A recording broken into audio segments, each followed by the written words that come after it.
Olá, você que me segue no Rodrigo Silva, Arqueologia. Estamos aqui para mais um bate-papo semanal sobre Bíblia, teologia, cristianismo, religião e assuntos afins. E já adianto que o tema de hoje é espinhoso. É um tema delicado, polêmico, e estou preparado para receber talvez algumas mensagens de ódio, de haters, mas também estou preparado para receber mensagens de apreço de pessoas que vão ser beneficiadas com esse conteúdo aqui, tá certo? Vou falar sobre a teologia queer. E você nunca ouviu falar disso? Bom, teologia queer é aquele ramo da teologia que quer amparar todas as pautas LGBTQIA+, fazer uma interpretação cristã de tudo isso, legitimando, muitas vezes na Bíblia, a prática não apenas homoafetiva, mas todas as suas complementações da grande sigla LGBTQIA+. Tá certo? Então espero que você fique comigo até o final. Será um vídeo longo, um pouco maior do que normalmente eu posto aqui, mas eu espero esclarecer algumas coisas para você. E se você não é inscrito no canal, está aqui o meu convite para se inscrever, deixar o seu like se gostar do conteúdo e também a sua opinião, a sua mensagem ali. Ela será muito bem-vinda desde que seja respeitosa. Ainda que você discorde da minha opinião, que faça isso com classe e educação, a sua mensagem será muito bem-vinda aqui, tá bem?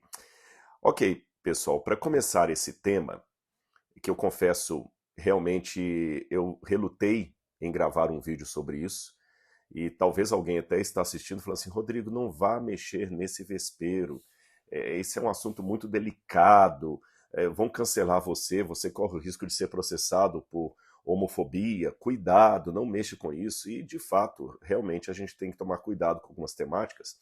Eu costumo dizer de maneira até irônica que Jesus era o caminho, a verdade e a vida, e nem por isso ele deu palpite em tudo. E a despeito de eu citar essa máxima e acreditar nela, eu também creio que alguns assuntos pertinentes à área que eu navego, que é a religião, a teologia, se esses temas estão na boca do povo, estão na ordem do dia, eu não posso me eximir de fazer um comentário a respeito deles. Isso poderia cair nas alas de uma irresponsabilidade intelectual ou, quem sabe, até de uma falta de coragem da minha parte, ou seja, uma covardia intelectual. Ficar acomodado e não entrar em assuntos polêmicos apenas por amor da comodidade. Então, por um lado, não acho que a gente deveria ficar dando tiro para todos os lados. Qualquer coisa que sai na imprensa eu tenho que soltar uma nota. Eu não sou especialista em tudo, não sou generalista.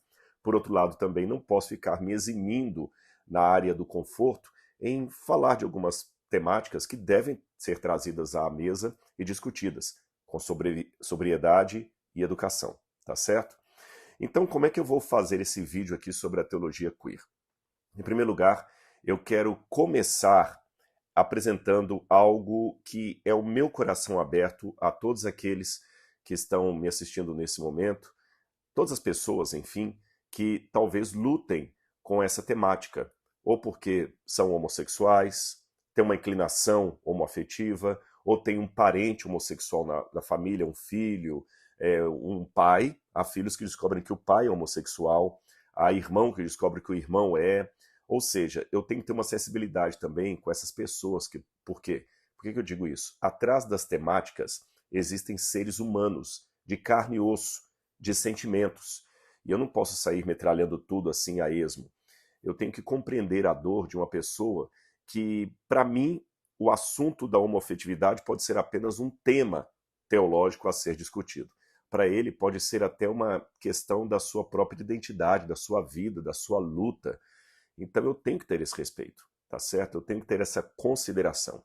Isso não significa endossar toda a prática homoafetiva, dizer que está tudo bem, que tudo é permitido, que nada é errado, mas por outro lado não é sair metralhando as pessoas de qualquer maneira. Eu costumo dizer, dando mais uma vez um exemplo bíblico, que não é cortando a orelha de Malco que eu vou defender Jesus. Esse foi o erro de Pedro. Achar que defender Jesus é sair cortando a orelha de todo mundo. Não é por aí. Por outro lado, também, a gente não pode ficar só na base do comodismo para não querer ofender. Então você tem que ter um equilíbrio entre a não ofensa e também a agressão gratuita. Eu me lembro uma vez que eu estava nos Estados Unidos, já tem muitos anos isso, e depois de uma palestra, uma moça, adolescente, me procurou o olho dela estava lacrimejando, e ela falou assim, olha, pastor, eu tenho um grande problema porque eu gosto de meninas. E eu vi sinceridade naquela dor dela, eu não vi assim uma rebeldia gratuita contra Deus. Eu vi sinceridade. Eu sei de casos de pessoas que falam assim, olha, eu sou homossexual, não consigo deixar de ser homossexual, e como eu reconheço que na Bíblia a prática homossexual não está adequada ao que Deus quer para mim, eu tomei a decisão de ser celibatário. Eu não vou ter relação com ninguém. Vou passar a minha vida assim. E não pense que essa é uma decisão fácil de ser tomada. Essas pessoas merecem o nosso respeito, o nosso apoio, o nosso carinho, sabe? Então isso é muito sério. É lógico que aqueles que não gostam de mim, aqueles talvez mais ativistas, vão fazer agora juízo de valores sobre as palavras que eu acabei de emitir, dizendo, ele está sendo hipócrita, ele está sendo falso, ele está num joguinho de bate-a-sopra, só para poder ganhar o público, para evitar um processo, para evitar cancelamento, para fingir que é bonzinho. Olha, com toda sinceridade, eu não estou nem aí porque você está pensando do meu sentimento. Desculpem a honestidade, mas eu digo isso porque o que importa agora é o que Deus sabe a respeito da sinceridade ou não com a qual eu estou emitindo essas palavras.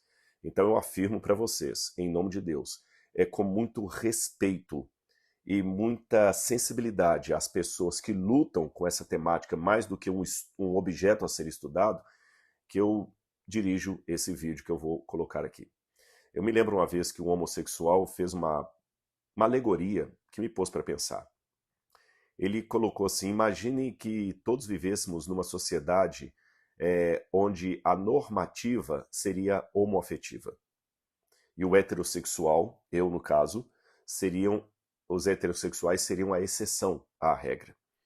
É lógico que alguém pode falar, essa sociedade não existiria, porque uma sociedade homoafetiva não procriaria, não deixaria descendentes. Não é esse o ponto que eu quero colocar aqui. Vamos nos limitar ao que esse homossexual colocou. Ele fez apenas uma alegoria. Então vamos interpretar a alegoria para entender o que ele quis dizer com aquilo. E na alegoria, imaginando um universo onde a heterossexualidade seria rejeitada, pecaminosa, discriminada, e a homossexualidade seria a norma social, eu teria problemas. Eu, Rodrigo. Porque a minha família iria esperar o dia que eu traria um rapaz como namorado. Mas eu não tenho vontade de namorar rapazes. Eu não me imagino fazendo sexo com um homem, beijando na boca um homem, deixando um homem me alisar. Nossa, isso é asqueroso para mim. A minha inclinação sexual é para o gênero feminino, tanto é que eu me casei com uma mulher. Mas imagine nessa sociedade da alegoria do homossexual que o meu casamento heterossexual fosse abjeto. Eu ia passar a vida toda amando alguém sem poder assumir isso publicamente, ou arriscando assumir e sendo rechaçado. Não seria uma vida fácil. Então eu confesso que eu fiquei sensibilizado pela comparação. Ela faz sentido. Realmente, ela não torna legítima a prática homossexual, a comparação. Eu não mudei a minha opinião a esse respeito, mas ela sensibiliza o assunto de modo a me colocar de maneira assim respeitosa ao tratá-lo. Não agindo como se eu estivesse falando com um bando de parasitas que devem ter todo o nosso desprezo e acusação. Não, não é por aí. Então eu tenho aqui o difícil equilíbrio de equacionar a posição bíblica sobre o tema de maneira muito clara, objetiva, sem rodeios, com um profundo respeito por aqueles que ainda lutam com essa questão, com essa temática, mais do que um objeto de estudo, como sendo a tendência da sua vida. Esclarecido isso? Então vamos dividir aqui o nosso tema, o nosso vídeo, que eu já falei que vai ser um pouquinho longo, em algumas partes. Em primeiro lugar, eu quero falar com vocês de algumas desinformações que existem por aí sobre as pautas LGBTQIA+. Depois eu vou falar um pouquinho sobre o que é a teologia queer, de onde vem esse nome, teologia queer, qual o significado dela, quais são os teóricos dela, como ela surgiu, e finalmente vamos analisar alguma coisa da Bíblia a esse respeito. Com relação às desinformações, vamos lá. Eu vejo muito na internet, de ambos os lados do debate, pessoas às vezes vociferando informações sem apresentar as fontes de ambos os lados do debate, sabe? E eu gosto muito de ver fontes. E uma das coisas que são muito propagadas aí, por exemplo, para pressionar a que a igreja nunca mais fale da prática homossexual como sendo algo errado, é a argumentação de que esse tipo de discurso potencializa cada vez mais a, a prática de pessoas atentarem contra a sua própria vida. Eu vou evitar o substantivo correto para isso, para o atenta, como a pessoa atenta contra a própria vida, porque já me disseram, não use essa palavra, senão o algoritmo pode derrubar o seu vídeo, pode não entregá-lo. Então eu vou evitar a palavra que você está sabendo qual é. Quando eu digo a pessoa atenta contra a própria vida, eu vou usar uma outra palavra no lugar. Eu vou falar quando ela comete sintonia, tá certo? Sintonia. Sintonia não quer dizer isso, não quer dizer isso. Mas para evitar a palavra que talvez o algoritmo possa censurar aqui, eu vou usar a palavra sintonia, tá bom? Então, quando eu falar pessoas com risco de cometer sintonia, você sabe do que eu estou falando. Então, a argumentação que é dada é o seguinte, que é um grande número de jovens homossexuais ou trans que cometem sintonia porque a igreja é culpada, porque a igreja coloca aquilo como sendo algo errado aos olhos de Deus. E eles falam, as estatísticas demonstram isso, as estatísticas demonstram isso. Eu fui atrás da fonte dessas estatísticas, tá certo? E fontes não de revista Veja, de revista Isto É, eu tô falando fontes de artigos científicos indexados. E eu coloquei aqui uma lista de 31 artigos que eu selecionei indexados que tratam a respeito disso. E o que me chamou a atenção, aliás, eu tenho um blog agora, vou deixar aqui na descrição do vídeo o blog, você pode me seguir no blog, nesse blog eu vou deixar tudo o que eu estou falando aqui agora com as fontes que eu vou dar, os livros, os autores, a bibliografia, um resumo do que eu estou passando aqui para você no vídeo, até para incentivar você a ir lá para o blog e acompanhar também o conteúdo. E no blog eu vou colocar até mais coisas do que eu vou falar aqui no vídeo, tá bem? E lá eu vou colocar a lista desses 31 artigos indexados, artigos que foram feitos por revistas acadêmicas com pares, tratando sobre as estatísticas de jovens que cometem sintonia ou quase cometem sintonia porque tinham uma inclinação homoafetiva que foi cerceada pelo ambiente. E também aquela argumentação que uma vez que a pessoa faz o tratamento de gênero com hormônio ou com operação de mudança de sexo, que aí o problema está resolvido. Ou seja, a lógica, a argumentação é, se inibirmos a igreja de tratar a homoafetividade como pecado, se silenciarmos as igrejas quanto à questão de considerar as pautas LGBTQIA+, pecado, nós conseguimos reduzir para praticamente zero as tentativas de sintonia entre jovens que têm inclinação homoafetiva e se esses jovens também que têm essa inclinação e que tentam cometer sintonia passarem por um processo de afirmação de gênero com hormônio ou com a cirurgia propriamente dita, eles vão estar curados. Curados, eu digo, da tentativa de sintonia, tá bem? Da tentativa de sintonia. Só que os artigos não são conclusivos a esse respeito. Depois você vai ver aí a lista. Mas eu vou citar um último que foi publicado. Esse artigo não é nada religioso, é um artigo feito por cientistas médicos e foi publicado numa revista acadêmica de medicina. Tem como autores aí Jackson D. E outros aqui que eu poderia citar. E é um relatório, na verdade, que foi publicado em março de 2023, então recentemente. E ali, no escopo do artigo, eles falam o seguinte, preste atenção, vou ler para você. O tratamento de afirmação de gênero continua sendo um tema controverso. Uma preocupação particular é se o tratamento de afirmação de gênero reduz a tendência de sintonia. Uma revisão narrativa foi realizada avaliando resultados relacionados à sintonia após cirurgia de afirmação de gênero, hormônios ou bloqueadores da puberdade. Dos 23 estudos que atenderam aos critérios de inclusão, a maioria indicou uma redução na tendência de sintonia após o tratamento de afirmação de gênero. No entanto, a literatura até o presente momento sofre falta de rigor metodológico que aumenta o risco de erro tipo 1.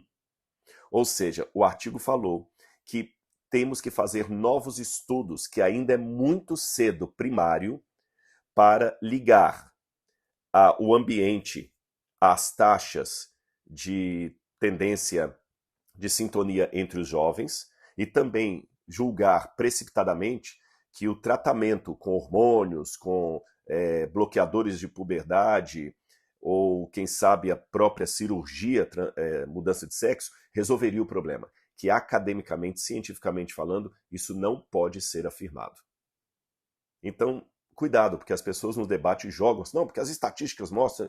Eu sempre, quando alguém fala as estatísticas, deixa eu ver as estatísticas, e para eu mesmo fazer o dever de casa, depois no blog lá, que está aqui na descrição do vídeo, você vai ver as fontes do que eu estou dizendo, tá bom? Isso aqui é apenas para dar uma digressão acadêmica, não panfletária, não religiosa, quanto ao fato de que nós devemos tratar o assunto com maturidade, com responsabilidade, tanto de um lado do debate, quanto do outro, tá bem? Agora, para ficar claro para você o que é a teologia queer, antes da gente sair dando tiro a esmo aí, vamos definir alguns termos. Em primeiro lugar, você tem o movimento queer e você tem a teologia queer. Deixe-me começar falando do que significa essa palavra queer. Queer. Queer, em inglês, assim, ao pé da letra, é um termo pejorativo. Queer significa esquisito, estranho, fora do padrão, fora do senso comum. Isso é um queer. E você sabe que nas gírias eles acabam pegando certas palavras pejorativas e aplicando a um grupo de pessoas. E o queer, de maneira pejorativa, foi aplicado na língua inglesa aos homossexuais. Ah, você é um queer guy, né? Você é um queer, quer dizer, um homem esquisito. Seria mais ou menos como falar em português, um mariquinha. Lá vai mariquinha, mariazinha, mariquinha, e outros nomes ainda piores, de baixo calão, que eu não vou citar aqui, até porque eu não gosto de palavrões. Mas você sabe que no passado no Brasil muitos homossexuais eram apelidados por nomes assim realmente pejorativos. Em inglês também. Em inglês eles diziam queer. Só que os homossexuais, principalmente os ativistas, gays, lésbicas, eles pegaram e falaram assim, tá bom, nós vamos então legitimar o título pejorativo. Vamos agora aceitar. Eu sou queer. Agora, uma vez, aí esse trocadilho só dá certo em inglês, em português não. Uma vez que queer significa algo esquisito, algo fora das normas, então eu vou querer acabar com essa norma para que pessoas fora dessa norma possam viver. Eu sou queer. Eu sou queer. Eu sou esquisito. E por ser esquisito, eu vou acabar com a normalidade. A ideia é essa. Então você tem, por um lado, o movimento queer, que realmente ganhou grande força política nas políticas públicas, na saúde pública. Foi um movimento queer que ganhou, por exemplo, terreno cada vez maior em tirar a homossexualidade da lista de doenças, de modo que a gente não pode mais falar homossexualismo, esse ismo agora é completamente abjeto, é homossexualidade, não é doença. Foi um movimento queer que conseguiu, por exemplo, criar em vários países, como o Brasil, a ideia de lei de homofobia, ou seja, se você falar alguma coisa, você tem um crime de homofobia, você tem um crime de homofobia. Eu tenho um amigo que estudou cinema na Espanha há 15 anos atrás, e ele disse que naquela época lá o professor já falava, nós vamos tornar o mundo adepto à causa LGBT. Isso há 15 anos, 15 ou 20 anos. E a gente está vendo isso aí. Então esse é o movimento queer. Agora, a teologia queer são religiosos que falaram, espera aí, nós não podemos ficar de fora desse movimento. Dê um espaço também para aqueles queers que querem continuar sendo cristãos. O que vocês querem fazer com a sociedade, nós vamos fazer com a igreja. Vocês querem mudar a sociedade, tirar a sociedade padronizada para que os queers possam ter o seu lugar de destaque. Vamos fazer a mesma coisa com a igreja. Então há 3 definições, grosso modo, de queer. Um termo genérico, que eu já expliquei, uma ação transgressora, que é aquela secular, né? Vamos quebrar tudo, e um apagamento de fronteiras, que é justamente aquela que quer dizer o seguinte: não, vamos fazer o seguinte, não existe nem homem nem mulher, tudo é a mesma coisa. Esse termo, teologia queer, ela pode ser rastreada até os anos 1990, aproximadamente. Nessa época, acho que foi em 1990 mesmo, teve um autor chamado Michael Clark, que é do Emory University, que ele propôs criar um movimento que ele chamou de teologia gay pró-feminista. Gay pró-feminista. E mais ou menos uns 2 ou 3 anos depois, Robert Gross, que era jesuíta, e ele depois se descobriu homossexual, abandonou a ordem dos jesuítas, deixou de ser padre jesuíta, fez doutorado, se tornou professor da Universidade Webster, e ali ele era um ativista das pautas LGBTQIA+, e rechaçado por outros professores, outros colegas. Então, num discurso, uma vez, ele falou: temos que estabelecer a teologia queer. Então, ao que tudo indica, foi Robert Goss, homossexual, que cunhou nos anos 80 pela primeira vez a expressão teologia queer. Mas essa teologia só vai ser sistematizada mesmo mais à frente, a partir dos trabalhos de uma teóloga argentina chamada Marcela Althaus Hyde. Mas vou falar dela mais à frente, tá bom?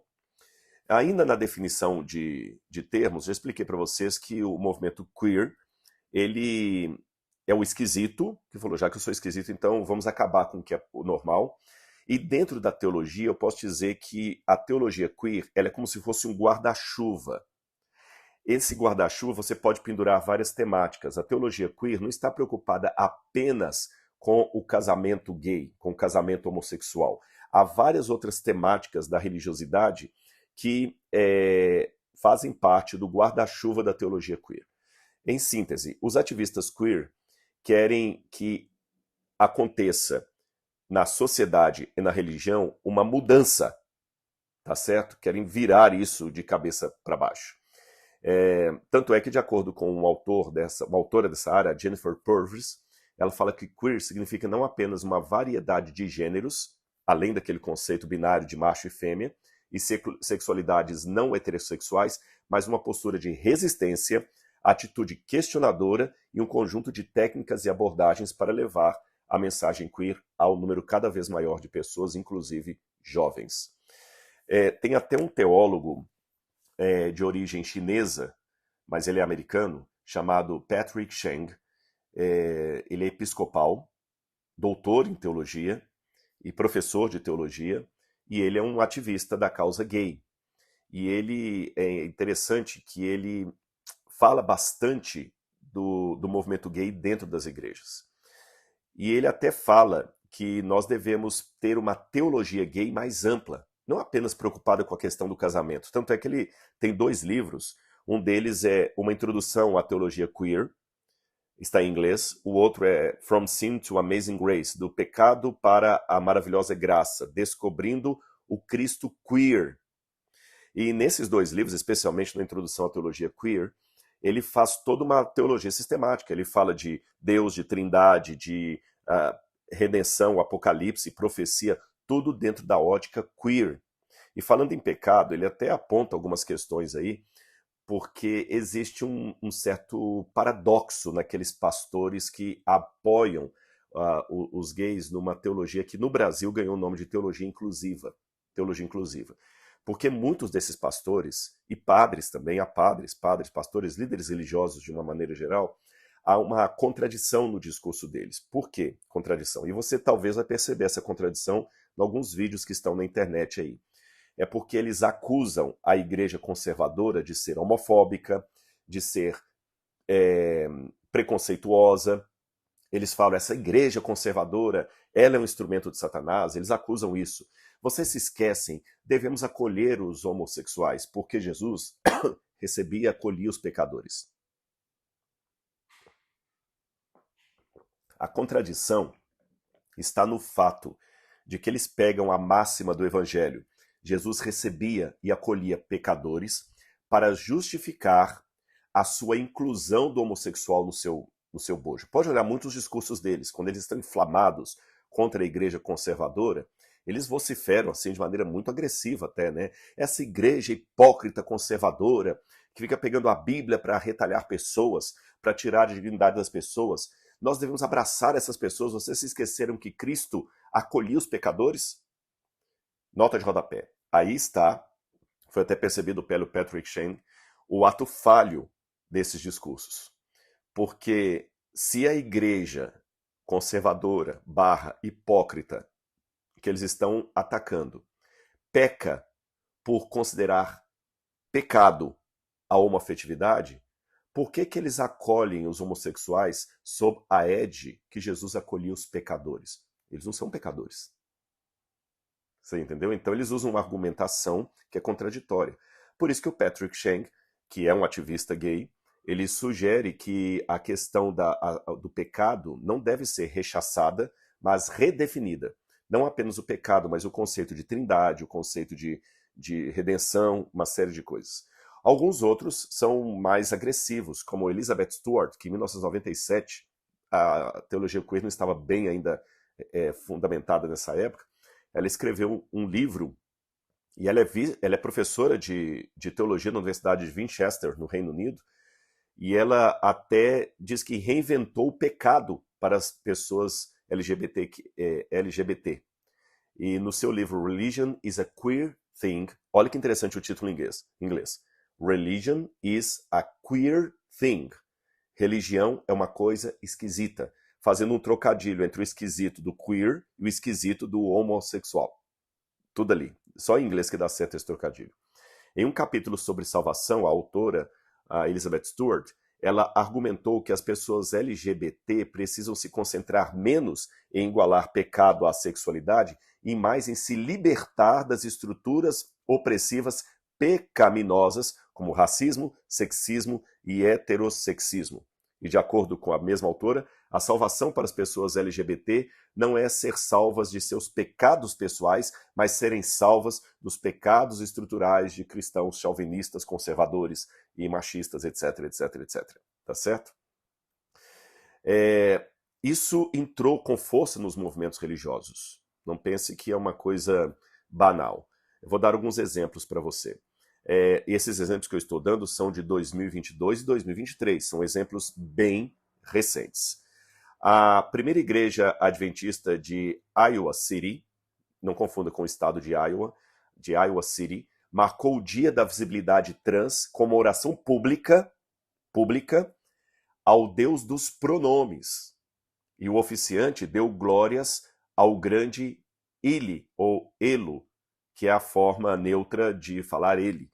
Então trocou o grande Deus, o grande eu sou, pelo grande ele, ou ilo. Você sabe que na linguagem neutra você tem o ele, o ela, o ele e o elo, o todes. Então, usando a linguagem neutra para falar de Deus. Isso foi a primeira igreja presbiteriana de Iowa City. A Igreja Metodista Unida da Flórida considera agora, se já não oficializou isso, a ordenação ao ministério de um pastor chamado Isaac Simons. Isaac Simons é homossexual. Até aí não há novidade nenhuma, porque uma igreja presbiteriana da Inglaterra já tinha ordenado ao ministério duas pastoras lésbicas. Então isso não é incomum, não, é ainda incomum, mas é raro, mas não inédito. É isso que eu quero dizer. O ineditismo do caso da ordenação do pastor Isaac Simons é que ele também tem o nome de Penny Coast. E ele é o único, até agora que eu conheça, pastor drag queen. E se for ordenado ao ministério da Igreja Metodista Unida da Flórida, será o primeiro pastor drag queen da história. A igreja, também o Presbyterian News Service, durante o mês do orgulho LGBTQIA+, ofereceu uma série de serviços educacionais como a The Queering Bible, uma bíblia com anotações para o movimento da teologia queer, inclusive para crianças, e até nesse Presbyterian News Service teve uma expressão lá que fala de Jesus como excêntrico fora da casinha que desafiou as normas de gênero do primeiro século. A definição cristológica é Jesus, um excêntrico fora da casinha. Esse fora da casinha ou fora da caixinha, eu que coloquei aqui, porque no original em inglês o termo está bem pejorativo. Eu não ousei traduzi-lo ao pé da letra, tá bom? E também nós temos cursos de teologia queer oferecidos em Harvard e Yale. Inclusive, Harvard traz um catálogo de 2023 das Queering Congregations. São igrejas queer que trazem uma abordagem contextual para o desmantelamento da heteronormatividade. Apenas uma nota de rodapé antes de continuar aqui. Quando eu falei igreja presbiteriana, igreja metodista, não englobe todas numa só, tá bom? É bom eu deixar essa nota aqui. Você sabe que hoje há muitas igrejas autóctones ou independentes. Então, por exemplo, às vezes você tem a Batista da Lagoinha, mas você tem a Batista do Calvário, mas você tem a Batista Getsemane, você tem a Batista Atitude. São todas igrejas batistas, mas cada uma tem uma administração independente da outra. A igreja presbiteriana também, você tem a igreja metodista wesleyana, você tem a igreja metodista unida, você tem... Então tem várias... Quando a gente fala presbiteriano, não significa tudo a mesma coisa. Quando fala metodista, não significa tudo a mesma coisa. Então as igrejas que eu citei aqui, metodistas e presbiterianas, são aquelas específicas ali. Não estou falando que todo metodista, todo presbiteriano endossa essas práticas, tá bem? Falando ainda desses movimentos, eu citei aqui Harvard para vocês, tem um professor de Harvard, Mark Jordan, que é professor de teologia na Divinity School de Harvard, e ele é um ativista, defensor da teologia queer. E olha o que ele citou recentemente num bulletin da universidade. Ele falou assim: certa vez reclamei no encontro nacional que nós temos escrito os mesmos livros dezenas de vezes. Agora é o tempo e a oportunidade dos teólogos queer tornarem a identidade trans não meramente aceita, mas reverenciada. E eu espero um momento quando os gêneros e sexos que estão acima das normativas sejam aceitos como ambientes da revelação divina. Um professor de Harvard, com todo o peso que implica nisso. Agora que você já tem esse preâmbulo, que eu já defini os termos, o que é teologia queer, né, como é que o esquisito foi legitimado como nome do movimento, como algo que era pejorativo foi aceito, quais as propostas da teologia queer, agora eu acho que nós já podemos passar para o histórico e, a partir do histórico, a metodologia da teologia queer. Eu já mencionei anteriormente que o termo, a expressão teologia queer vem desde os anos 1990, mas a sistematização mesmo vem depois pela doutora Marcela Althaus, que eu já vou falar sobre ela daqui a pouquinho. Mas se eu pudesse desenhar num quadro, eu diria o seguinte, que o movimento queer, com a teologia que ele implica, ele vem de dois elementos anteriores. Dois elementos. Aparentemente, um corrobora com a teologia queer, mas o outro, as pessoas perguntam o que tem a ver uma coisa com a outra. O primeiro movimento foi a Revolução Sexual dos anos 1960. Você sabe que no período pós-guerra, houve uma revolução sexual na Europa, em vários países da Europa, nos Estados Unidos. Teve um movimento gay nos Estados Unidos, movimento hippie nos Estados Unidos dos anos 60. E o movimento hippie tinha como máxima, faça amor, não faça guerra. E havia toda uma cultura de jovens indo à rua, pedindo o fim da discriminação do aborto, o fim da discriminação da marihuana, e também uma revolução sexual. Faça amor, não faça guerra. Era a máxima até para os americanos criticarem a guerra do Vietnã. Faça amor, não faça guerra, faça sexo. Esse movimento de revolução sexual dos anos 60, que teve muitos expoentes aí, né? Você tem toda a ideologia feminista, uma boa parte dela nasce disso aí. Sartre vai com a Simone de Beauvoir, nessa época que eles começam, os livros deles ganham o público intelectual mais jovem, então é uma revolução sexual. Então, essa revolução sexual não era necessariamente uma revolução homossexual, era uma revolução sexual, ela ainda era heterossexual em sua maioria. Os jovens queriam a liberdade de fazer amor, rapaz com moça. Então os homossexuais não eram tão à vanguarda disso. Mas essa revolução sexual, nos seus desdobramentos, caiu no movimento queer. Até aí tudo bem, isso aí é fácil, não tem muita dificuldade em entender esse movimento histórico. O outro lado que é mais difícil, e talvez vá surpreender vocês. Na base da teologia queer está a teologia da libertação, que surgiu no seio da Igreja Católica. Para explicar a teologia da libertação como um todo, eu precisaria de um vídeo de quase 1 hora. Eu vou tentar a proeza de fazer isso em 1 minuto. Lembrando que eu sei que muita gente deve estar se perguntando assim, Rodrigo agora viajou na maionese, o que tem teologia da libertação a ver com teologia queer? O que tem Leonardo Boff a ver com homossexual? Vamos lá. A teologia da libertação, já que eu citei o Frei Leonardo Boff, ela nasce no Brasil quando Leonardo Boff volta da Europa após concluir o seu doutorado em teologia. Ele estudou sobre sacramentos. E lá no alto da teologia europeia, Leonardo Boff foi exposto aos grandes problemas que a Igreja Católica enfrentava na Europa. Quais eram esses problemas? O advento da modernidade com todo o questionamento que ela trazia. A Igreja estava perdendo jovens aos montes para as universidades, porque muitos iam para a Universidade Católica e voltavam ateus. Como é que a Igreja poderia ainda se legitimar na modernidade, defendendo a criação de Adão e Eva e o Jardim do Éden, depois de Darwin? Como é que a Igreja continua falando de pecado depois de Freud? Como é que a Igreja pode falar de nascimento virginal de Jesus com todos os elementos que nós temos aí da medicina? E muitas outras questões que estavam batendo na porta da Igreja, métodos contraceptivos, bioética, padre usar batina ou não usar batina, missa realizada em latim, Concílio Vaticano II. E tinha um grande teólogo da época, que foi inclusive mentor de Leonard Boff, chamado Karl Rahner, e ele dizia que a grande problemática teológica daquela época era, 2 pontos, como pode o homem moderno sinceramente crer? Percebeu a problemática? Como pode o homem moderno sinceramente crer? Depois de Freud, depois de Einstein, depois de Darwin, como é que pode? Então a Igreja tinha que encontrar uma forma, como o João 23 chamou de aggiornamento, a Igreja tinha que encontrar uma forma de modernizar-se sem perder a sua essência católica. Essa era a problemática do Concílio Vaticano II, de todo aquele ambiente no qual estudou Leonardo Boff. Ele voltou com aquilo na cabeça e foi trabalhar, se eu não me engano, na periferia do estado de Santa Catarina.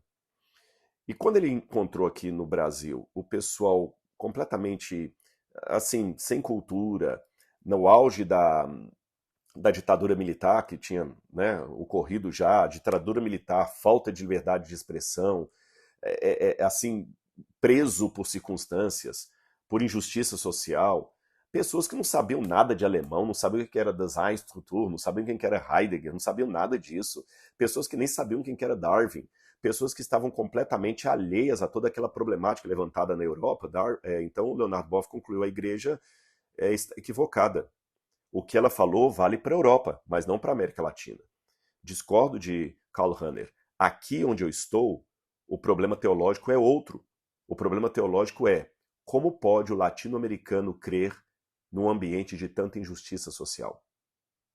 A partir daí, ele começou a fazer uma ligação entre filosofia marxista e teologia cristã, e surgiu a teologia da libertação, com todos os expoentes que que advieram disso aí, como Gustavo Gutierrez, José Miguel Boninho, o Clodovis Boff, Ana Flora e vários outros que eu poderia citar aqui.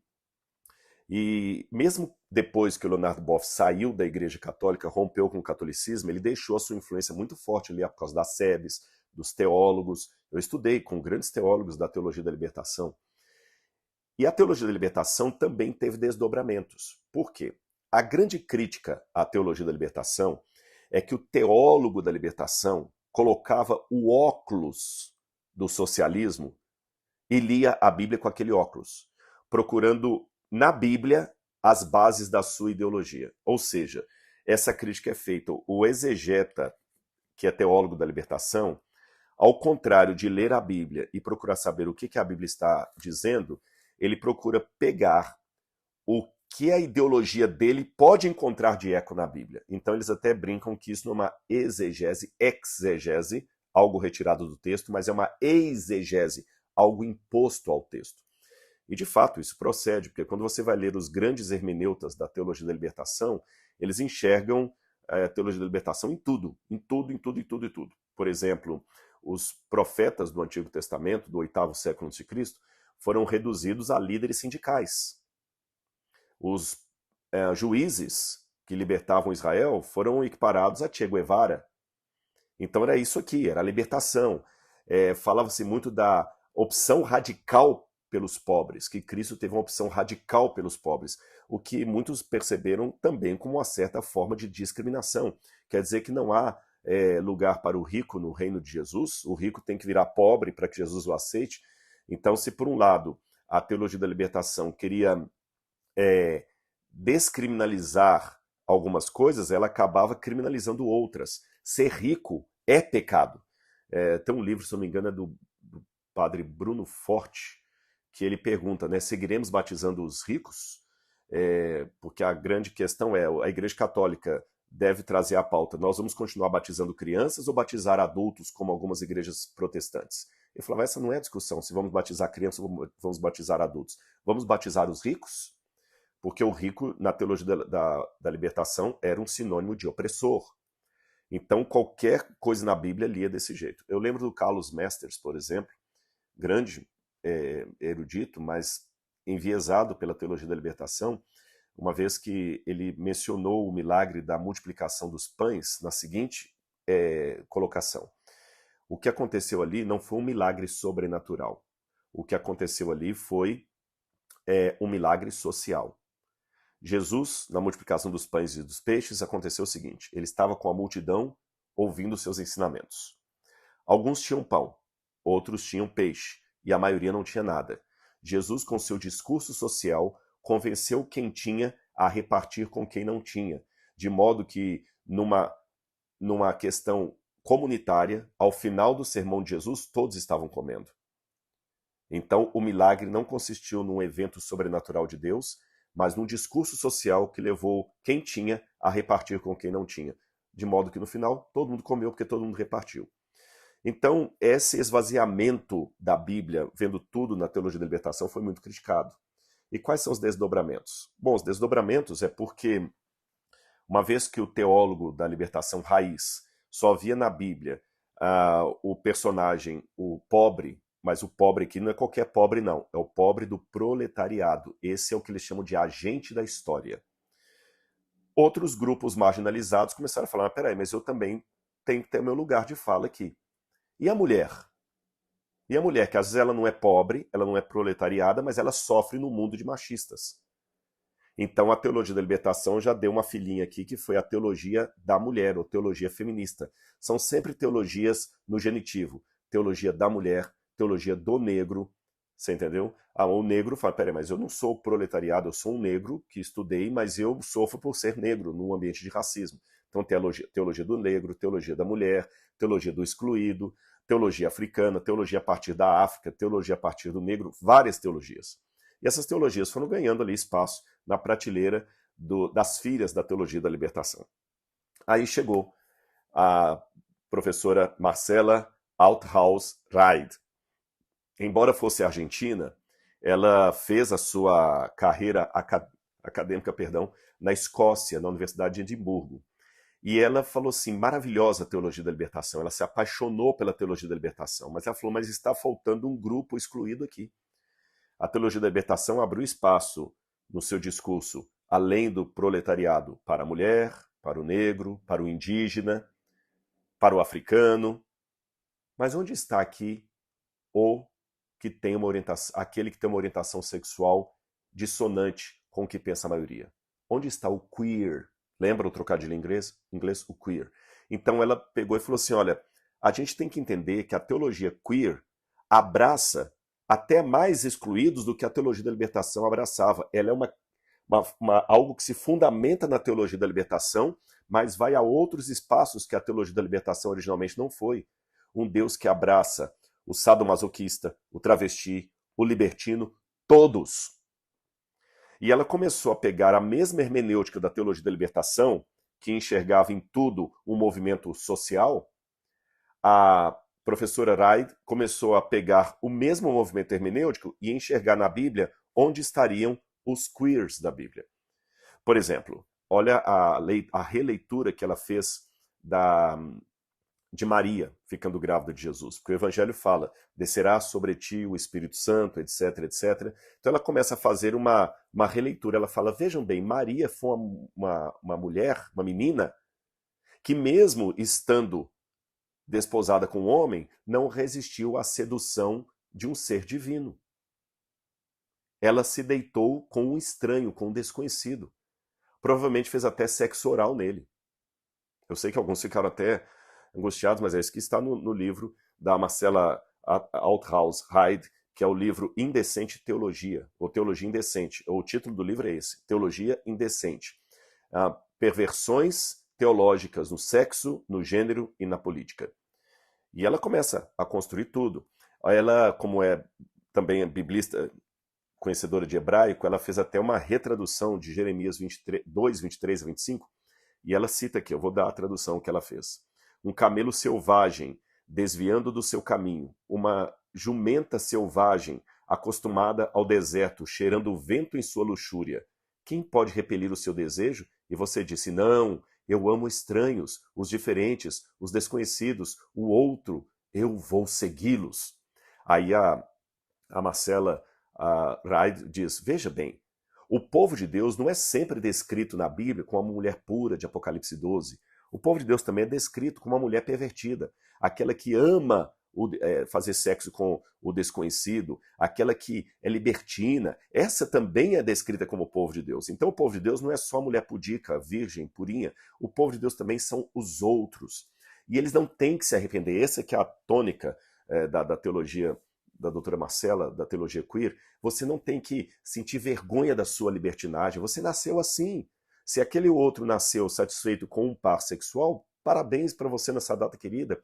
Mas se você nasceu querendo ter vários homens, qual o problema? Até quando vamos continuar demonizando ritos como o carnaval, como a promiscuidade? A teologia queer tem que abraçar tudo isso. Há outros autores da teologia queer, eu só citei aqui a guisa de introdução ela, e mais um que eu vou citar aqui, que é o Lynn-Marie Tonstad. Confesso que em português, como eu li todo esse material em inglês, eu estou com dificuldade de referir a ele ou ela, tá?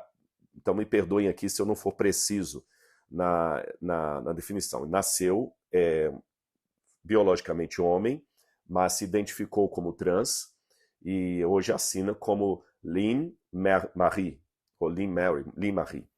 E ele nasceu na Igreja Adventista do Sétimo Dia, foi criado como adventista, filho de um teólogo adventista, professor de teologia na Califórnia, e quando se descobriu trans, saiu da igreja sem nenhuma mágoa e fez teologia, se tornou inclusive professor hoje da conceituada Universidade de Yale. E ele escreveu também o livro Queer Theology.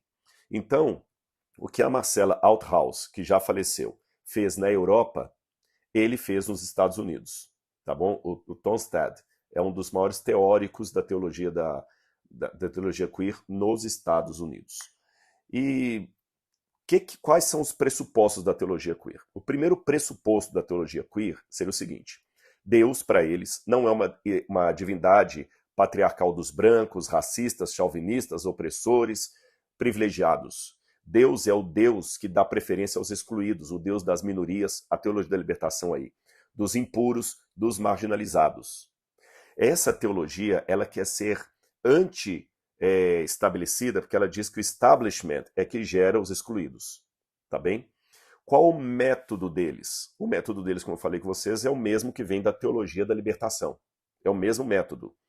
Agora, esse método que vem da teologia da libertação, ele nasce embrionariamente com dois movimentos, a teologia gay de um lado, a teologia lésbica de outro, que se fundem para gerar a teologia queer. Teóricos que a Althaus se baseou, você tem Jean-Michel Foucault, eles bebem muito em Michel Foucault, e também na Judith Butler, que é uma das maiores expoentes aí do movimento feminista. E você sabe que o Foucault, ele coloca justamente a morte do autor, o texto é você que dá o significado para o texto, então eles se sentem livres em fazer uma hermenêutica onde ele pode colocar no texto a sua impressão, porque não me preocupa muito com o que o autor fala, toda a escola de Foucault vai nesse sentido aí, você desconfia até da normalidade do texto. E a Judith Butler, é aquela que quer eliminar qualquer divisória de papéis, etc., ali, da mulher, etc. Então eles também querem acabar com essas fronteiras aí.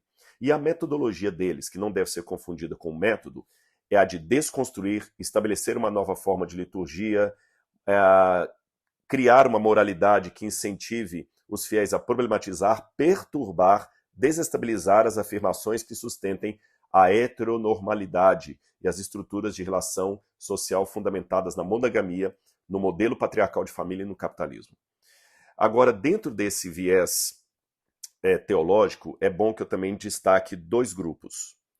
Existe um grupo de teólogos queer que olham para a Bíblia e falam: a Bíblia de fato condena as relações homoafetivas e as relações LGBTQIA+.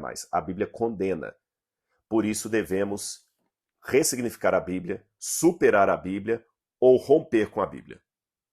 Um outro grupo de teólogos queers dizem: não, a Bíblia não condena as relações LGBTQIA+. A Bíblia não condena. É a interpretação equivocada do cristianismo ocidental que condena. Então o que nós temos que fazer é corrigir a interpretação bíblica e mostrar que a relação homoafetiva ela é algo não apenas baseado na Bíblia, mas até desejável. Então você percebeu as diferenças? Então existem aqueles que consideram a Bíblia um livro patriarcal, machista, homofóbico, que tem que ser superado. E existem aqueles que consideram que a Bíblia não é patriarcal, não é machista, o que é patriarcal, o que é machista e homofóbico é a interpretação que se dá à Bíblia. Então vou dar para você as diferenças aqui. Eu só estou citando agora teólogos queer, não estou citando teólogos conservadores que questionam a teologia queer. Então vou dar um exemplo para vocês. Bernadette Broom é teóloga lésbica e ela escreveu o livro Love Between Women, Amor entre Mulheres. E ela é exegeta e ela, depois de debruçar no assunto, e ela é ativista do movimento gay.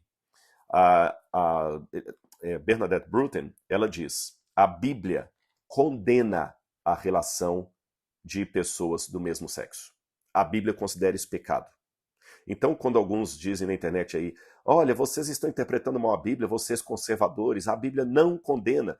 Você tem que saber que você não está desmentindo apenas os conservadores, você também está desmentindo alguns teólogos da teologia queer, ativistas do movimento, que dizem que a Bíblia condena sim a relação homoafetiva. E se você perguntar à doutora Bruton como é que ela faz com os textos que condenam a relação homoafetiva, então nesse livro dela que eu mencionei para vocês, Love Between Women, ela diz: esses textos devem ser desconsiderados. Então ela sugere não uma negação do que a Bíblia diz, mas uma superação do que a Bíblia diz, uma ruptura. Por outro lado, Matthew Vines, que é outro ativista gay, teólogo também, ele escreveu God and the Gay Christian, Deus e o cristão gay. Aí ele já diz o contrário da doutora Bruton. Ele diz: não, as escrituras não proíbem todas as formas de expressão sexual. A expressão afetiva, ela é legitimada por Deus na Bíblia. Agora, só que por ser conservador, Matthew Vines, ele diz que o que nós não podemos é endossar a prática da promiscuidade.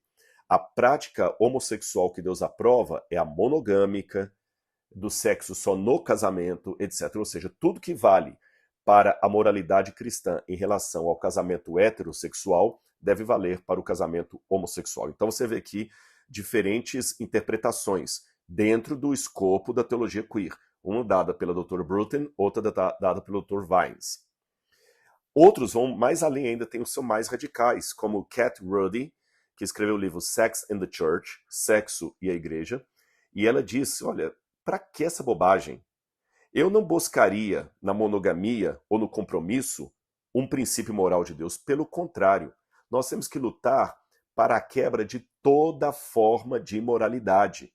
Devemos afirmar que o sexo não monogâmico é igualmente abençoado por Deus, que nós devemos buscar como cristãos uma teologia progressista e hospitaleira.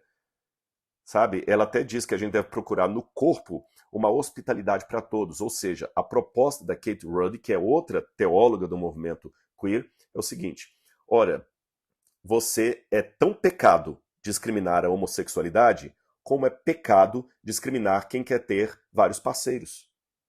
Então, nesse braço da teologia queer aqui, mesmo que a pessoa seja homossexual, mas se ele tiver vários parceiros homossexuais, ele tem tanta legitimidade perante Deus quanto aquele homossexual monogâmico. Percebeu? O heterossexual, eles gostam muito de trabalhar, porque como eles navegam muito com a teologia feminista, aquela ideia da mulher vadia, que deita com vários homens, que transa com todo mundo, essa também é beatificada nesse ramo da teologia queer aqui, da doutora Rudy, e diz, essa mulher, ela não deve ser discriminada. Então nós não temos que lutar apenas contra a discriminação ao homossexual, devemos também lutar pela discriminação contra a promiscuidade. A promiscuidade tem que ser redimida, assim como a homoafetividade. Todos esses são teóricos e não são pessoas leigas, não. Esses que eu citei aqui têm livros publicados, lecionam em universidades ao redor do mundo. Vou dar mais 2 exemplos aqui para encerrar para vocês, que a lista seria muito grande. Tem muitos outros livros, eu só estou citando alguns aqui. Você tem a Nancy Wilson, ela vai na ala mais liberal. Ela vai na ala mais liberal, na mesma ala da Rudy. Ela escreveu o livro Our Tribes, Nossas Tribos, Queer Folks, God, Jesus and the Bible. As pessoas queer, Deus, Jesus e a Bíblia. E ela diz que, ela também fala da hospitalidade corporal, e ela fala que a promiscuidade deve ser considerada um dom de Deus. O argumento que ela diz é o seguinte, assim como você não pode rotular a pessoa que nasceu homossexual, assim como você não pode rotular uma pessoa que nasceu trans, você não pode rotular uma pessoa que nasceu promíscua. A promiscuidade é um dom de Deus, assim como a homossexualidade, assim como a identidade trans. Você nasceu trans, você nasceu homossexual, você nasceu promíscuo. Por que agora eu vou criminalizar tudo isso aí?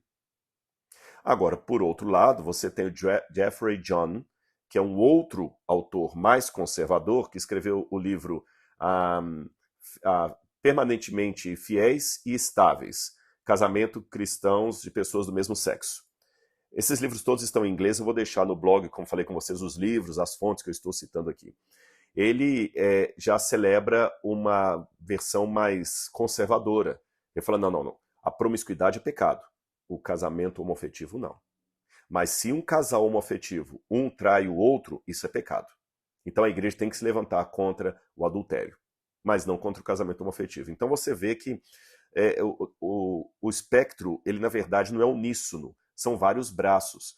Até uma pergunta legítima, sem nenhuma ofensa, que eu gostaria de fazer àqueles que defendem as pautas LGBT e falam nos vídeos aí que a igreja tem que pedir perdão porque ela é homofóbica, ela mata os gays, ela faz isso, faz aquilo. São comentários muito, assim, para mim, gratuitos. Você tem que deixar claro que linha da teologia LGBTQIA+, você está defendendo. Seria a linha de Nancy Wilson, a linha de Jeffrey John, porque se você está defendendo a linha do John, você também está rejeitando um tipo de prática homossexual. Você também está, na parada gay, por exemplo, tem gente ali que está defendendo tudo. Então, quando você quer beatificar a parada gay, falar que ninguém pode falar nada contra ela, você também não está deixando claro o que você está defendendo. Percebeu? Eu quero terminar aqui o vídeo, como falei, está bem longo, citando apenas uma passagem da Bíblia. Há várias passagens da Bíblia, não muitas, reconheço, não são muitas. Há umas poucas, porém consistentes passagens bíblicas que lidam com o assunto da homoafetividade. E nós, mais conservadores e de teologia heterossexual, heteronormativa, somos acusados de estar desvirtuando a Bíblia, tirando a Bíblia de contexto. Eu não vou explicar todas as passagens aqui, porque o vídeo já está bem longo, mas eu vou pelo menos mencionar uma delas, a mais marcante, que é a de Romanos capítulo 1, versículo 24 em diante. Você conhece o texto, eu vou citá-lo aqui para vocês e depois vou dar a minha interpretação, tá bom? Romanos 1, 24 em diante diz, por isso Deus os entregou às impurezas, pelos desejos do coração deles, para desonrarem o seu corpo entre si. Eles trocaram a verdade de Deus pela mentira, adorando e servindo a criatura em lugar do Criador, o qual é bendito para sempre. Amém. Por causa disso, Deus os entregou a paixões vergonhosas, porque até as mulheres trocaram o modo natural das relações íntimas por outro contrário à natureza. Da mesma forma, também os homens, deixando o contato natural da mulher, se inflamaram mutuamente em sua sensualidade, cometendo indecência, homens com homens, recebendo em si mesmos a merecida punição do seu erro. Eu vou fazer diferente. Antes de dar a minha interpretação para isso, eu vou dar o que teólogos da teologia queer dizem a respeito disso. Eu estou colocando no plural o que eles dizem porque não há só uma interpretação. Aliás, é outro ponto. Eu já vi um ou outro na internet que é formado em teologia, falando assim, esses crentes ridículos ficam citando uma meia dúzia de passagens da Bíblia ali fora de contexto. Eu vou explicar para vocês o que o texto significa. O texto aqui não está criticando a homossexualidade, não. O texto significa isso, pá!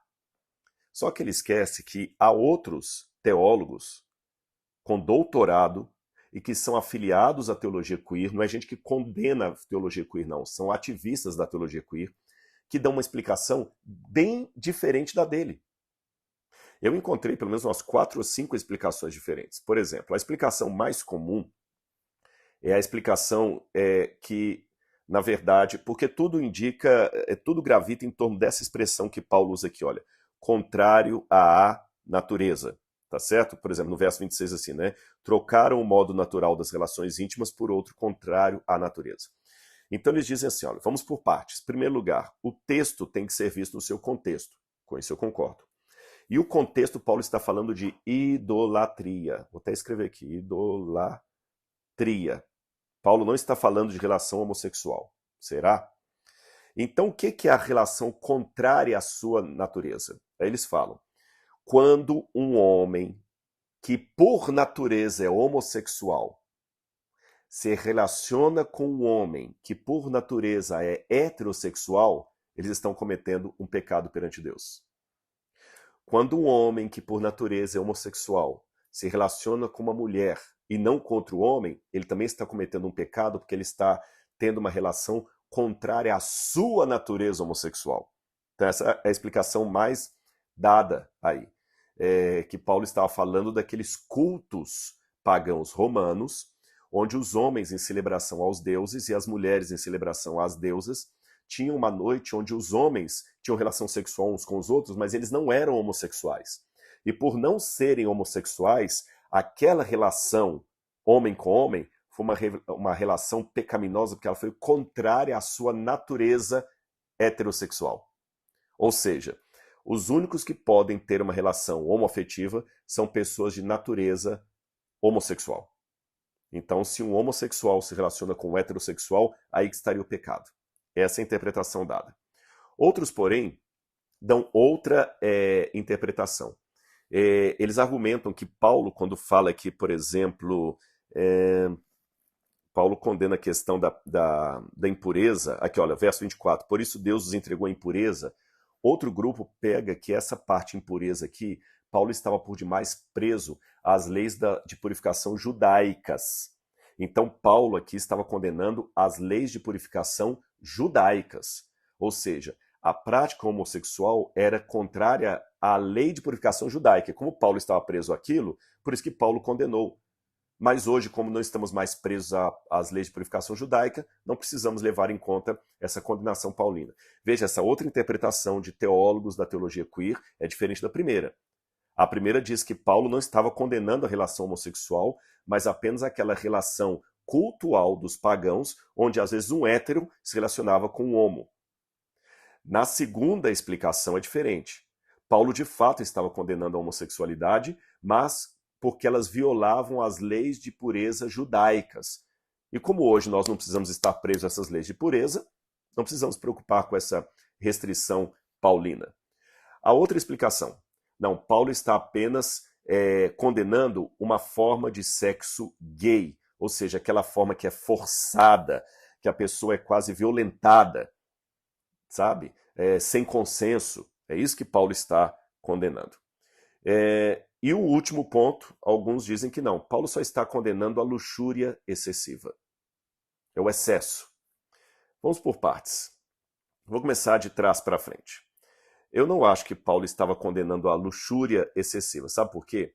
Aqueles que defendem essa visão argumentam que muitos escritores greco-romanos acreditavam que o erotismo entre pessoas do mesmo sexo surgiu da luxúria excessiva, e Paulo era um deles. Eles concluem que Romanos 1 não se aplica a casamentos amorosos, consensuais, não lascivos entre pessoas do mesmo sexo. Isso não é verdade. Por quê? Enquanto muitos escritores antigos acreditavam que as relações entre pessoas do mesmo sexo eram resultados de luxúria excessiva, outros escritores antigos não viam assim. A visão de luxúria excessiva não funciona para a crítica que Paulo faz às relações, por exemplo, entre mulheres. Roma não considerava luxúria mulher com mulher. Paulo nunca disse que o erotismo entre pessoas do mesmo sexo era errado porque resultava de luxúria excessiva, mas ele disse que era contra a natureza. Então, de novo, a gente volta para aquela expressão. Paulo está condenando algo por ser contra a natureza. Tá certo? Contra a natureza não significa, no texto grego de Paulo, luxúria excessiva. Então, essa explicação, para mim, cai por terra. A outra explicação, que Paulo está condenando apenas aquelas relações sexuais que são forçadas. Isso também não é verdade. Por quê? Porque esses cultos, gente, primeiro que nós não temos toda a liturgia do culto de Baco. Nós temos algumas ideias. Mas o suficiente para saber duas coisas. Em primeiro lugar, as relações que aconteciam nesses cultos, mesmo envolvendo escravos, eram consensuais. Não era violência sexual, como muita gente imagina. Eram consensuais. As sacerdotisas, elas estavam ali, os sacerdotes, eles praticavam aquilo de maneira consensual. O culto, por exemplo, de Atis, né, e Cibele, era um culto consensual, mesmo que envolvesse uma violência com a própria castração, era um ato voluntário. Não era obrigado. Então dizer que Paulo estava condenando a violência, a algo que é feito sem o consentimento do outro, não faz sentido pela cultura da época. Segundo, naquelas orgias culticas havia também muito sexo heterossexual. Pelo contrário, eu vou até mais além. A maior parte dos cultos pagãos que envolviam sexo eram de sexo de homem com mulher. As relações homossexuais eram a menor forma de expressão cultica. A maior parte era de sexo de homem com mulher. Por exemplo, o culto a Afrodite, onde a menina sentava e tinha sexo com estranhos para levar dinheiro para o templo de Afrodite. Acontecia isso em Corinto, por exemplo.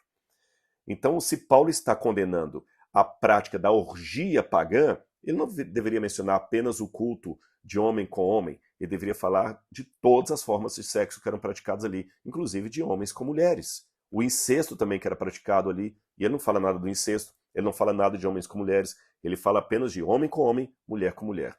E, de novo, eu bato na tecla, contra a natureza. Também não posso dizer que Paulo estava falando das leis judaicas, né? Alguns falaram é por causa da pureza judaica, por dois motivos. Em primeiro lugar, Paulo ele não estava tanto preocupado com as purezas judaicas para infligir aquilo no cristianismo. Tanto é que a circuncisão Paulo foi contra, Jesus mesmo comia sem lavar as mãos na purificação dos judeus. Paulo achava que comer carne sacrificada a ídolo não tinha problema, ele não fez isso por uma questão de escândalo. Então não tem por que Paulo ficar preso nisso. Além do mais,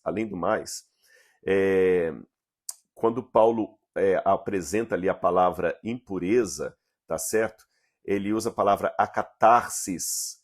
E a catarsis, que aparece em Romanos capítulo 1, versículo 27, não tem o sentido que eles dão de impureza judaica. A mesma palavra aqui, ó. Da mesma forma também os homens, deixando o contato natural da mulher, se inflamaram mutuamente em sua sensualidade, cometendo indecência.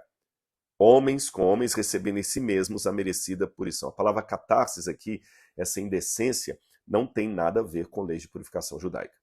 Finalmente, a primeira explicação que eu dei. Contrária à natureza, o que significa? Significa que alguém que é homossexual não pode ter uma relação com um heterossexual? É esse o sentido? O que significa a expressão contra a natureza que Paulo tanto usa aqui? Parafisim. Vou repetir de novo a expressão. Olha como é que ele cita aqui, olha. Por isso Deus os entregou às paixões vergonhosas, porque até as mulheres trocaram o modo natural das relações íntimas por outro contrário à natureza. De igual modo, os homens, deixando o contato natural da mulher, se inflamaram mutuamente em sua sensualidade, cometendo indecência, homens com homens, recebendo em si mesmo a merecida punição do seu erro. Ou seja, pessoas que faziam coisas contrário à natureza. Então, duas situações aqui, tá vendo aqui, ó? Porque até as mulheres trocaram o modo natural das relações íntimas por outro contrário à natureza, da mesma maneira os homens deixando o contato natural da mulher. O que significa essa sexualidade contrária à natureza? Seria o que alguns estão querendo dizer, um homossexual ser obrigado a ter relações sexuais com um heterossexual? Vamos à época. Eu tenho que ver o que significava essa expressão na época. E eu vou afirmar uma coisa que vai surpreender vocês. A expressão grega para fissim, contrária à natureza, era inequivocadamente usada no mundo greco-romano para se referir a relações homossexuais. Mesmo antes de Paulo. Quer ver? Vou citar para você Platão, por exemplo. Eu tenho um texto de Platão aqui. Ó. Deixa-me achar aqui para você. Platão. Nas leis de Platão. Leis 663b até o D. Depois vou deixar no blog lá as citações. O prazer sexual experimentado pelas naturezas feminina e masculina, quando elas se unem para fins de procriação, parece ter sido transmitido de acordo com a natureza. Ó, de acordo com a natureza. Da mesma maneira que fala Paulo assim, olha, ele fala contato natural, de acordo com a natureza. Então fala, ao passo que o prazer desfrutado por machos com machos e fêmeas com fêmeas parece ser contra a natureza. Platão usa para fissim, a mesma expressão de Paulo, contra a natureza. E a ousadia daqueles que primeiro se engajaram nessa prática parece ter surgido de uma incapacidade de controlar o prazer.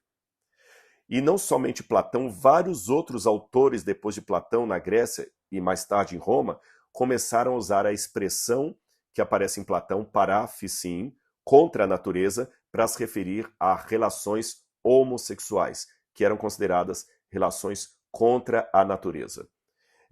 Os judeus também acabaram bebendo nessas fontes. Eu poderia citar vários autores para vocês. Essa frase, essa expressão, para fissim, contra a natureza, tornou-se popular entre filósofos morais greco-romanos, estoicos e também outros autores de língua grega. Os judeus, que acreditavam que a relação entre pessoas do mesmo sexo era contrária à vontade de Deus, ou desígnio da natureza, também se expressaram assim. Você tem, por exemplo, o Fílon de Alexandria, que era judeu. Fílon de Alexandria também fala da relação entre homem com homem como sendo uma coisa monstruosa, contrária à natureza, para fissim. E o Fílon continua distinguindo entre desejos sexuais entre homens e mulheres, que são paixões reconhecidas pela lei da natureza, e paixões que são sentidas de uns homens pelos outros, que não são um sexo procriativo, mas um sexo homossexual contra a natureza, para fissim, a mesma expressão de Paulo, Fílon de Alexandria. Ainda na época de Paulo, tinha um autor romano chamado Rufus, que escrevia em grego, e ele também usou a mesma expressão, e Rufus, para mim, é o que eu dou mais destaque, porque ele estava bem perto ali da carta aos romanos, ele estava convivendo na época de Paulo, e Rufus escreveu o seguinte, mas de todas as relações que envolvem adultério, são as mais ilegais, e não mais toleráveis são as de homens que se relacionam com homens, porque isto é uma coisa monstruosa, contrária à natureza, para fissim. Percebeu? Então, não tem como eu fugir da hermenêutica do texto. Eu não posso agora pegar o que eu acho que é contrário à natureza hoje e aplicar o texto grego. Eu tenho que voltar ao primeiro século e entender o que Paulo estava dizendo. Então, com todo respeito aos que pensam diferente, mas eu não vejo base bíblica ou hermenêutica para dizer que estamos tirando de contexto a passagem, por exemplo, de Romanos, capítulo 1, versos 26 em diante. Espero ter esclarecido esse assunto. Repito mais uma vez a minha profunda sinceridade em dizer que eu entendo a dor de vocês. E você pode falar, não entende não, Rodrigo, você não é homossexual. Mas lembra o que eu já falei em algumas pregações minhas. Não importa se você tem uma dor de cabeça terrível e eu tenho uma dor de dente. Dor é dor. Não importa onde está acontecendo. Então, mesmo que alguém com o dente doendo chegue para alguém com enxaqueca e fale, eu te entendo, ele não está sendo hipócrita. Mesmo que não tenha nenhuma dor de cabeça, ele não está sendo hipócrita, porque a dor de dente dele o torna sensível à dor do outro.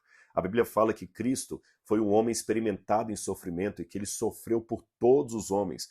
Cristo sabe o que é padecer, diz a Bíblia. Mas Jesus não passou por todas as experiências dramáticas e traumáticas da humanidade. Jesus não nasceu mulher abandonada pelo marido. Jesus não foi violentado na infância por um padrasto. Jesus não era negro para ser discriminado como negro numa sociedade racista. Jesus não teve a sua casa arrombada e sua mãe morta na sua frente para enfrentar a dor de ter a sua mãe assassinada diante dos seus olhos. Ou seja, tem um monte de experiências amargas pelas quais o Jesus histórico não passou. Em que sentido, então, ele é um homem experimentado em dores e que sabe o que é padecer? É porque ele sofreu na base. E na sua dor, Jesus diz, eu entendo a sua dor, mesmo que eu não tenha enfrentado a mesma experiência.